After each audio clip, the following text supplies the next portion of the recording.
तहरीक इंसाफ के मुंह फट और बदतमीज रहनुमा अली अमीन गंडापुर की बतौर वजीर आला तैनाती के बाद ही सियासी हलकों में बहस जारी थी कि मुख्तदरा हलके तहरीक इंसाफ में इमरान खान की लाइन को भरपूर तरीके से फॉलो करने वाले इमरानडू रहनुमा अली अमीन गंडापुर के वजीर आला मुंतखब होने पर कैसे राजी हुए।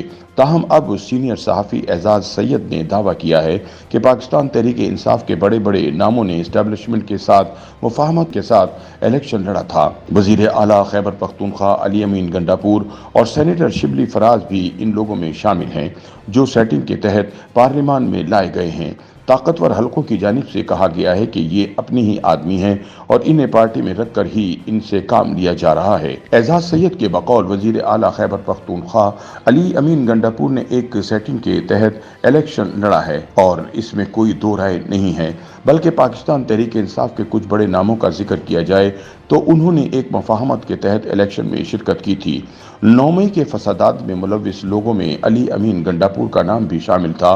इसके बावजूद उन्होंने पेशावर में अपनी सेटिंग बनाई और इस्लामाबाद में मौजूद ताकतवर हलकों में अपने लिए रास्ता बनाया, जिसके बाद इन्हें इलेक्शन लड़ने की भी इजाज़त दी गई।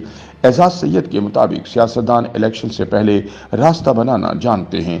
इलेक्शन से पहले अली अमीन गंडापुर कहते थे कि मुझे मौका दें और पार्टी में रहकर सारा काम करने दें। परवेज खटक ने भी उस वक्त इस्टेब्लिशमेंट को यही ऑफर दी थी कि आप मुझे पीटीआई छोड़ने को ना कहें, लेकिन इस वक्त उन पर बहुत ज्यादा दबाव था। एजाज सैयद के मुताबिक परवेज खटक ने मुताल्लिका हलकों को कहा था कि अगर आप मुझे पार्टी में रहने देते हैं तो मैं पार्टी में रहते हुए आपके मफादात का बेहतर तरीके से तहफ़्फ़ुज़ कर सकूंगा, लेकिन उन पर इतना दबाव डाला गया कि वो पार्टी से बाहर हो गए क्योंकि उनके हवाले से तजर्बा करने वाले कर चुके थे। इसलिए अली अमीन गंडापुर को पार्टी छोड़ने को नहीं कहा गया और ये सोचा गया कि अपने एसेट के तौर पर उनसे काम लेते रहेंगे।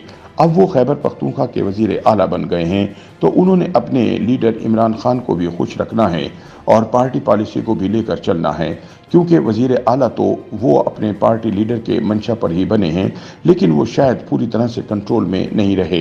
एजाज सैयद का मजीद कहना था कि अली अमीन गंडापुर के अलावा और भी बहुत सारे लीडर हैं जो ताकतवर हलकों के साथ सेटिंग के तहत आए हैं। सेनेटर शिबली फराज इसकी एक मिसाल है। एजाज सैयद के मुताबिक जिन दिनों इस्लामाबाद से सेनेटर्स की गिरफ्तारियां हो रही थीं तो इन दिनों इस्लामाबाद पुलिस के एक अफसर को एक ताकतवर अफसर का फ़ोन आया। ये फ़ोन उन लोगों की जानिब से आया था जिन्हें हम नामालूम अफराद कहते हैं। इस ताकतवर अफसर ने कहा कि शीरी मसारी और फवाद चौधरी इस्लामाबाद में फला जगह पर हैं, इन्हें जाकर गिरफ्तार करें। इस पर पुलिस अफसर ने कहा कि हमारी स्पेशल ब्रांच की इतला है कि सेनेटर शिबली फराज भी इस्लामाबाद में फला जगह पर हैं। तो इसके जवाब में ताकतवर अफसर ने कहा कि शिबली फराज की तरफ नहीं जाना, वो अपने ही आदमी हैं। एजाज सैयद ने बताया कि जिस दिन से शिबली फराज बाहर आए हैं वो बहुत अच्छी तरह और मुनासिब गुफ्तगू कर रहे हैं। सेनेट में इनकी गुफ्तगू को देख लें, आपको अंदाज़ा हो जाएगा कि ये सब ऐसे ही नहीं हो रहा, इसके पीछे पूरी सेटिंग है। जियो न्यूज़ के प्रोग्राम रिपोर्ट कार्ड में अली अमीन गंडापुर की जानिब से वफाकी हुकूमत को दिए जाने वाले 15 दिनों के अल्टीमेटम पर गुफ्तगू करते हुए एजाज सैयद का मजीद कहना था कि खैबर पख्तूनख्वा के वाजिबात का मामला आज से नहीं है। हर दौरे हुकूमत में सूबों और मरकज़ के दरमियान इस किस्म के तनाज़ात देखने को मिलते हैं जिनको बैठकर बातचीत के साथ हल किया जाता है, लेकिन वजीर आला केपी के अली अमीन गंडापुर जो सियासत कर रहे हैं वो काबिल तारीफ नहीं है।